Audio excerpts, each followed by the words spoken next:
तो दोस्तों, क्या आपको पता है इंडिया में हजारों प्राइवेट लिमिटेड कंपनी सिर्फ इसलिए बंद हो जाती है क्योंकि इनके जो फाउंडर्स होते हैं उनको कंप्लायंसिस कॉस्ट के बारे में पता ही नहीं होता। रजिस्ट्रेशन तो देखिए हो जाता है, बट असली खर्चा जो होता है कंपनीज की कंप्लायंसिस कंप्लीट करने में आता है।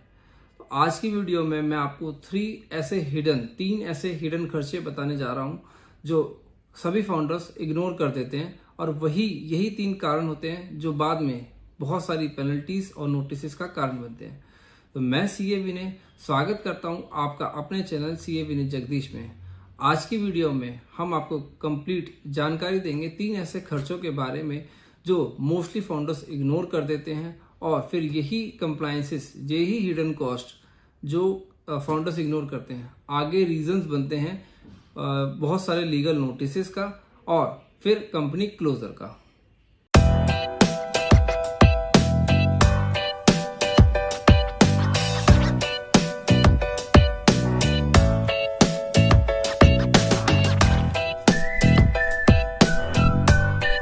चलिए जानते हैं फर्स्ट हिडन कॉस्ट।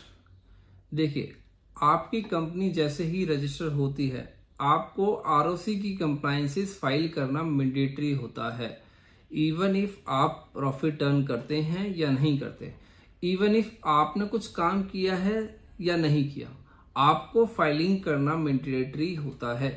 आरओसी में, रजिस्ट्रार ऑफ कंपनीज में, मिनिस्ट्री ऑफ कॉर्पोरेट अफेयर्स के साथ हर साल आपको कुछ कंप्लायंसेस फाइल करनी होती है, कुछ फॉर्म्स होते हैं वो फाइल करने होते हैं, जैसे कि एओसी 4 और एमजीटी 7।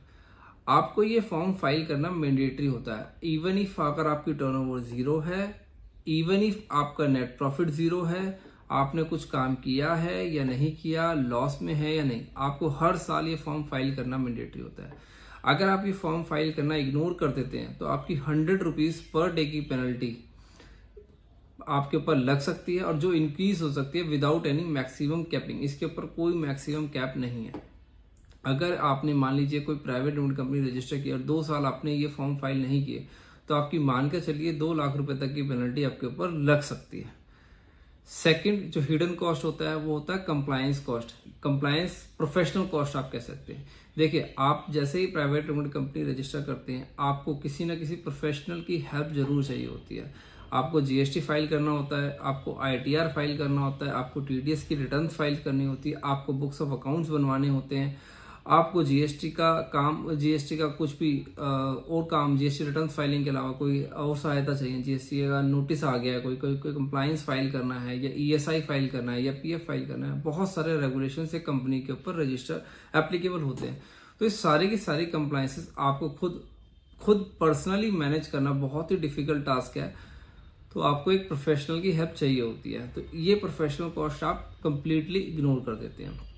जो थर्ड जो कॉस्ट होती है, जो हिडन कॉस्ट होती है, वो होती है, देखिए मान लीजिए अगर आपने कोई भी कंप्लायंसेस का डिफॉल्ट कर दिया, या आप कंप्लायंसेस कंप्लीट तो किया है बट टाइमली नहीं किया, या आपने किया तो है प्रॉपरली नहीं किया, तो आपके पास बहुत सारे लीगल नोटिस आ सकते हैं, जैसे कि ईएसआई डिपार्टमेंट से आ सकता है, पीएफ डिपार्टमेंट से आ सकता है, जीएसटी से आ सकता है, इनकम टैक्स से आ सकता है। और आप क्या सोचते हैं आपको कोई रिप्लाई देने की जरूरत ही नहीं है, बट ऐसा नहीं होता। देखिए, अगर आपके पास कोई डिपार्टमेंट से नोटिस आया तो आपको उसका रिप्लाई देना जरूरी है, मस्ट है।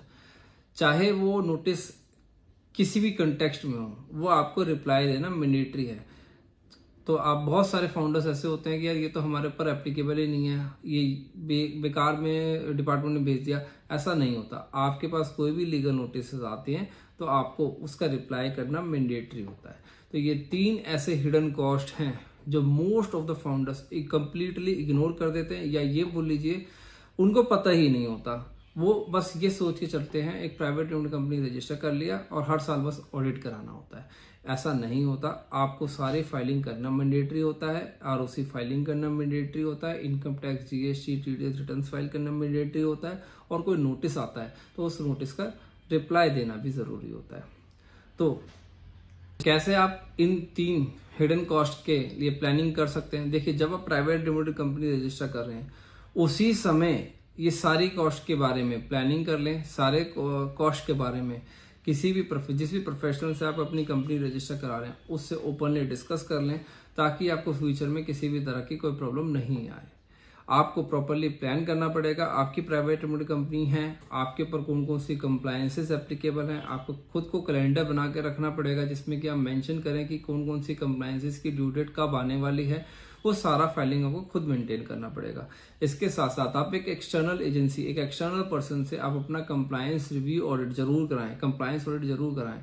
आप किसी भी प्रोफेशनल की हेल्प लें, लेकिन उसके अलावा आपको एक बाहर आउटसाइड पर्सन से कंप्लायंस ऑडिट कराना जरूरी है, ताकि आपको ये पता चल जाए कि आपकी कोई कंप्लायंस ऐसी तो नहीं है जो मिस हो गई हो।